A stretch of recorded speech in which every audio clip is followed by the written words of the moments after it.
Hello, good morning. അപ്പോൾ രാവിലെ തന്നെ എണീച്ചിട്ട് വീടൊക്കെ വൃത്തിയാക്കാം കേട്ടോ. ഉമ്മറും ആ വീടിൻ്റെ ഉള്ളും എല്ലാ ഭാഗവും ഹാളൊക്കെ അടിച്ചാരി തുടയ്ക്കണ തിരക്കിലാട്ടോ. ആദ്യം അടിച്ചാരി വൃത്തിയാക്കിയിട്ടേ തുടയ്ക്കുള്ളൂ. കാരണം എന്തിനാ രാവിലെ തന്നെ അടിച്ചാരി തുടയ്ക്കണേന്നല്ലേ. ലൂണോനെ, അതായത് ഞങ്ങളുടെ ഡോഗിനെ ഞങ്ങൾ ഉള്ളിലാണ് കെട്ടാറ്, ഹാളിലാണ് രാവിലെ കെട്ടാറ്. അപ്പോൾ അവനെ പുറത്തേക്ക് കെട്ടിയതും വേഗം അടിച്ചാരി തുടയ്ക്കണം വെച്ചാൽ കുട്ടികൾ എണീച്ച് വരുമ്പോഴേക്ക് അവിടെയൊക്കെ ക്ലീൻ ആവാൻ വെച്ചാൽ കുഴപ്പമില്ലല്ലോ. കാരണം ഡോഗ് കടന്ന സ്ഥലത്ത് കുറച്ച് രോമങ്ങളും കാര്യങ്ങളൊക്കെ ഉണ്ടാവും. അതുകൊണ്ടാണ് രാവിലെ തന്നെ അടിച്ചാരി വൃത്തിയാക്കണം കേട്ടോ. അപ്പോൾ രാവിലെ തന്നെ എല്ലാവരും അടിച്ചാരി വൃത്തിയാക്കിയതിന് ശേഷം ഞങ്ങളിതാ ഇന്ന് അമ്പലത്തിൽ പോവുകയാണ്. അമ്പലത്തിൽ പോകാനുള്ളതിൻ്റെ റീസൺ ഇന്ന് പ്രാർത്ഥനേൻ്റെ ബർത്ത്ഡേ ആട്ടോ. ബർത്ത്ഡേ മാത്രമല്ല, ഇന്ന് അവൾക്കൊരു സ്പെഷ്യൽ ഡേ ആണ്. കാരണം അവളുടെ സ്കൂളിൽ അവളൊരു STSC എക്സാം എഴുതിയതിൻ്റെ ഒരു ചെറിയൊരു ഷോർട്ട് വീഡിയോ ഞാൻ ഇട്ടിട്ടുണ്ട്. അതിൽ അവൾക്ക് 3rd റാങ്കാണ് ഡിസ്ട്രിക്റ്റിൽ കിട്ടിയിരിക്കുന്നത്. അതുകൊണ്ട് തന്നെ അവൾക്ക് ഇന്ന് സ്കൂളിൽ ഒരു അവാർഡ് സെറിമണി ഉണ്ട്. അപ്പോൾ അതിന് ഞങ്ങൾക്ക് പോകണം. അപ്പോൾ രാവിലെ തന്നെ എണീച്ചിട്ട് ഞങ്ങൾ അമ്പലത്തിൽ പോയി തൊഴുതു. പിന്നെ അതാ ഞങ്ങൾ അവാർഡ് സെറിമണിക്ക് പോവാട്ടോ. അതാ മോളതാ അവിടെ ഉണ്ട്, സുന്ദരിയായിട്ട് ഒരുങ്ങിയിട്ടുണ്ട് കേട്ടോ. അപ്പോൾ അതാ സ്കൂളിലെ ഡെക്കറേഷൻ ഇങ്ങനെയാണ്. വിക്ടറി ഡേ എന്നാണ് കേട്ടോ ഈ ഒരു ഡേക്ക് അവർ കൊടുത്തിരിക്കുന്ന നെയിം. അപ്പോൾ ഞങ്ങൾ ഫാമിലി എല്ലാവരും പോന്നിട്ടുണ്ട്. ഇതാ മോളെ സുന്ദരിയാക്കിയിട്ടുണ്ട്. ഒന്നാമതോളം ബർത്ത്ഡേ ആയ കാരണം ടീച്ചർമാരൊക്കെ ഭയങ്കര വിഷയമായിരുന്നു. പിന്നെ അത് അവിടെ കുട്ടികളുടെ ഡാൻസ് പെർഫോമൻസ് ഒക്കെ ഉണ്ടായിരുന്നു കേട്ടോ.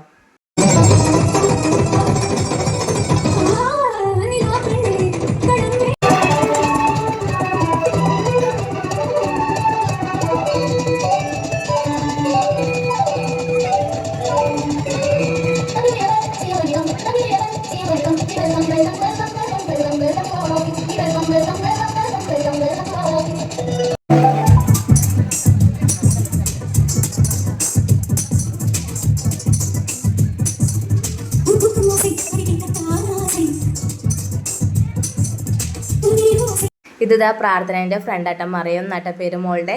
അപ്പോൾ അവർ രണ്ടുപേരും അവരുടേതായിട്ടുള്ള ലോകത്തിൽ ഭയങ്കര എൻജോയ്മെൻ്റ് ആയിരുന്നു. ചെറിയ ആൾ പിന്നെ ഭയങ്കര വാശിയായിട്ട് ഞങ്ങളുടെ കയ്യിൽ തന്നെയായിരുന്നു. പിന്നെ അതാ മോളെ SCXC എക്സാമിൻ്റെ ട്രോഫി കൊടുക്കാൻ വേണ്ടിയിട്ട് മോളെ വിളിക്കണ ഇതാണ് കേട്ടോ. അപ്പോൾ അടുത്തത് മോളാണ് കേട്ടോ വരുന്നത്. അപ്പോൾ മോളെ വിളിക്കണത് നോക്കാം. അതാ ഞാനത് അവിടെ നിൽക്കുന്നുണ്ട്.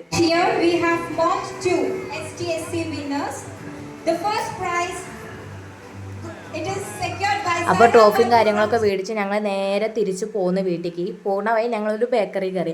കാരണം എന്താ വെച്ചാൽ രാവിലെ ഞങ്ങൾ ചായ കുടിച്ച് പോകുന്നത്. ഒന്നാമതേ ഇപ്പോഴത്തെ വെയിലത്ത് വെള്ളം എന്തെങ്കിലും കുടിച്ചില്ലെങ്കിൽ ഭയങ്കര ബുദ്ധിമുട്ടാണ്. അപ്പോൾ ഞങ്ങൾ പോണ വഴി ബേക്കറി കയറി. അച്ഛനും മകനും അവിടെ പഞ്ചഗുസ്തിയും കാര്യങ്ങളൊക്കെ ആട്ടാ. അപ്പം മോളും ഞാനും പെപ്സ് പറഞ്ഞു, മോന് കട്ട്ലേറ്റ് ആട്ടാ പറഞ്ഞത്. അപ്പം പിന്നെ എല്ലാവരും ലൈമും പറഞ്ഞു. നല്ല തണുത്ത ലൈം തന്നെ എടുക്കാൻ പറഞ്ഞിരുന്നു. കാരണം വെയിൽ കൊണ്ട് ആകെ ഞങ്ങൾ ക്ഷീണിച്ചിരുന്നു. അപ്പം ഞങ്ങൾ പെപ്സും ലൈമും കഴിക്കുകയാണ് കേട്ടോ. അപ്പോൾ അതിൻ്റെ കുറച്ച് വീഡിയോ ഞാൻ ഇട്ടതാണ്. മോള് ഭയങ്കര സന്തോഷത്തിലാണ്. കാരണം അവളുടെ ഫ്രണ്ട്സിൻ്റെ കൂടെ കുറേ നേരം കളിച്ച് ഇന്ന് സ്കൂളില്ലെങ്കിൽ പോലും അവൾ നല്ലോണം എൻജോയ് ചെയ്ത്. കാരണം എല്ലാവരും അവളോട് ഹാപ്പി ബർത്ത്ഡേ പറഞ്ഞ്. പിന്നെ വൈകുന്നേരം ഞങ്ങളൊരു കേക്ക് കട്ടിങ്ങും കാര്യങ്ങളൊക്കെ വെച്ചിട്ടുണ്ട്. അപ്പോൾ അവൾക്ക് ഉള്ള ഒരു ഇതെന്താ വെച്ചാൽ അമ്മ കേക്ക് കട്ടിങ്, എൻ്റെ കേക്ക് എപ്പോഴാണ് കട്ട് ചെയ്യുക എന്നുള്ളൊരു വെപ്രാളാണ്. പിന്നെ ഞങ്ങൾ വീട്ടിലെത്തി. ഇതാ കേക്ക് വന്നു കേട്ടോ. ഇതാട്ടോ മോൾക്ക് ഓർഡർ ചെയ്ത കേക്ക്. പിന്നെ വേഗം ഞങ്ങൾ മേലേക്ക് വിളക്ക് വെച്ചു കേട്ടോ. കാരണം എന്താ വെച്ചാൽ വൈകുന്നേരം ഒരു 8:30 ആകുമ്പോൾ ഞങ്ങൾ കേക്ക് മുറിക്കാമെന്ന് വിചാരിച്ചിരിക്കുന്നത്. അപ്പോൾ അതിന് മുമ്പേ വീടൊക്കെ അടിച്ചരി തുടച്ചിട്ട് ഞാൻ വിളക്കൊക്കെ കഴിഞ്ഞ് കഴിഞ്ഞാൽ പിന്നെ ഡെക്കറേഷനുള്ള പരിപാടി നടത്താമല്ലോ എന്ന് വിചാരിച്ചിട്ടാണ്. അപ്പോൾ അതാ വിളക്ക് വെച്ചിട്ട് മക്കൾക്കും ലൂണോയ്ക്കൊക്കെ ഞാൻ ഭസ്മവും കാര്യങ്ങളൊക്കെ തൊട്ട് കൊടുത്തു കേട്ടോ.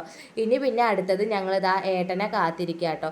കാരണം ഏട്ടൻ സാധനം മേടിക്കാൻ പോയിട്ടുണ്ട്. അപ്പോൾ ഞങ്ങൾ ഉമ്മാർത്തിരിക്കുമ്പോൾ അതാ ആ സമയത്ത് ഞാനതാ ഈ ഒരു കാര്യഘട്ടത്തിൽ പറയണത്. ഞാൻ എന്താ വെച്ചാൽ വോയിസ് കട്ടാക്കിയതാണ്. ഏട്ടൻ സാധനം മേടിക്കാൻ പോയിന്. അപ്പോൾ ഞങ്ങളത് ഡെക്കറേഷൻ ചെയ്യാനുള്ള സാധനങ്ങൾക്ക് വേണ്ടി വെയിറ്റ് ചെയ്യാമെന്ന് പറയാണ്. ഇതാ ആ സമയത്താണ് ഞാൻ പറഞ്ഞില്ലേ നല്ല ഭംഗിയില്ല. കാണാൻ ചില സമയത്ത് ഈ ഏരിയയിൽ അങ്ങനെ കേട്ടോ നല്ല ഭംഗിയായിരിക്കും. നല്ല കാറ്റും ഉണ്ടായിരുന്നു. ചെറുതായിട്ടൊരു മഴ പൊടിഞ്ഞിരുന്നു. കുറേ കാലങ്ങൾക്ക് ശേഷം വന്ന മഴയാണ്. അപ്പോൾ അതാ ആളെത്തിയിട്ടാ.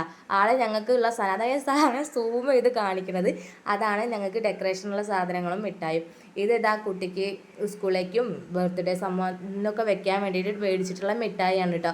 പിന്നെ അതാ ഡെക്കറേഷൻ്റെ ഒരുപാട് സാധനങ്ങളായിട്ട് മേടിച്ചിട്ടുണ്ട്. ഇത് പിന്നെ മിഠായി എന്തോ ആണ് ഏട്ടൻ്റെ ഫ്രണ്ട് കൊടുത്തു വിട്ടത്. അപ്പോൾ ഞാനത് ഫ്രിഡ്ജിൽ കൊണ്ട് വെക്കുക കേട്ടോ.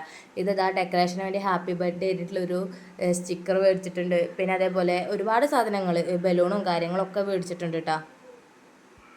അപ്പോൾ ഇതൊക്കെ ആട്ടോ സാധനങ്ങൾ. കത്രിക, പശ, ഡബിൾ ടെക്സ്റ്റൈഡ് ടേപ്പ് കാര്യങ്ങളെല്ലാം അതും മേടിച്ചിട്ടുണ്ട്. ഈ സാധനങ്ങൾ അങ്ങോട്ട് നമ്മൾ ടേബിളിൽ അങ്ങോട്ട് വെച്ചപ്പോഴേക്കും മക്കൾ രണ്ടും ടേബിളിൽ കയറി ഇതൊക്കെ പെറുക്കിയെടുക്കുക. അവരെ വിചാരം എന്താ ഇതെന്തോ വലിയ സംഭവമാണ്. പിന്നെ ഞങ്ങളെന്നാൽ വേഗം തന്നെ ഡെക്കറേഷൻ തുടങ്ങാൻ വെച്ചാൽ ഏട്ടനാട്ടോ ഡെക്കറേഷൻ്റെ കാര്യങ്ങളൊക്കെ ചെയ്യണത്. ഇത് ഫുള്ള് നമ്മൾ വീർപ്പിച്ചെടുത്തിട്ട് വേണം നമുക്ക് കെട്ടാൻ. അങ്ങനെ ഏട്ടൻ തന്നെ കെട്ടാം. ഒരു ചെറിയൊരു ഫംഗ്ഷൻ ആട്ടോ, വലിയ ഫംഗ്ഷൻ ആയിട്ടൊന്നുമല്ല, നമ്മൾ സാധാരണക്കാർക്ക് നമ്മളെ കൊണ്ട് പറ്റുന്ന രീതിയിൽ നമ്മൾ തന്നെ തട്ടിക്കൂട്ടി ഉണ്ടാക്കുന്ന ഒരു ഡെക്കറേഷൻ എന്നൊക്കെ പറയില്ലേ, അങ്ങനെ ഒരു കുഞ്ഞ് ഡെക്കറേഷനാണ്. അതും ഞങ്ങൾ തന്നെ ചെയ്തതാണ്. വലിയ മെനൊന്നും ഉണ്ടാവില്ല, പക്ഷെ നമ്മുടെ മക്കളുടെ സന്തോഷത്തിന് നമുക്ക് വലുതുള്ള രീതിയിൽ നമ്മൾ തന്നെ ചെറുതായിട്ട് ഉണ്ടാക്കിയിട്ടുള്ളൊരു ഡെക്കറേഷനാട്ടോ. അപ്പോൾ ഡെക്കറേഷൻ ഫുള്ളായിട്ടുണ്ട് കേട്ടോ. ഇങ്ങനെ കേട്ടോ നമ്മൾ ഡെക്കറേഷൻ ചെയ്തിരിക്കുന്നത്. ഇതിനെ ഡെക്കറേഷൻ ഒന്നും പറയാൻ പറ്റില്ല, ഒരു തട്ടിക്കൂട്ട് ബർത്ത്ഡേ അത്രയും പറയാൻ പറ്റുള്ളൂ. അവൾക്കൊരു സന്തോഷം ആവട്ടെ എന്നുള്ളൊരു രീതിയിൽ മാത്രം ഞങ്ങൾ ചെയ്താൽ. കാരണം ഞങ്ങൾ ഇത്ര വലിയ ഡെക്കറേഷൻ ചെയ്യണമെന്നോ അല്ലെങ്കിൽ ഇത്ര നന്നായിട്ട് ആഘോഷിക്കണമെന്നൊന്നും ഞങ്ങൾ വിചാരിച്ചില്ല. പിന്നെ അവളുടെ സന്തോഷമല്ലേ വലുത് വിചാരിച്ചിട്ട് ഞങ്ങൾ അങ്ങനെ ആഘോഷിക്കുകയാണ്. പിന്നെ അതാ അച്ഛനും മക്കളും കൂടി കേക്ക് കട്ടിങ് ആണ്. അങ്ങനെ കേക്ക് കട്ട് ചെയ്യാണ് അവർ. അങ്ങനെ കേക്ക് കട്ട് ചെയ്ത് എല്ലാവർക്കും നൽകി ഇന്നത്തെ ദിവസം കഴിഞ്ഞു കേട്ടോ.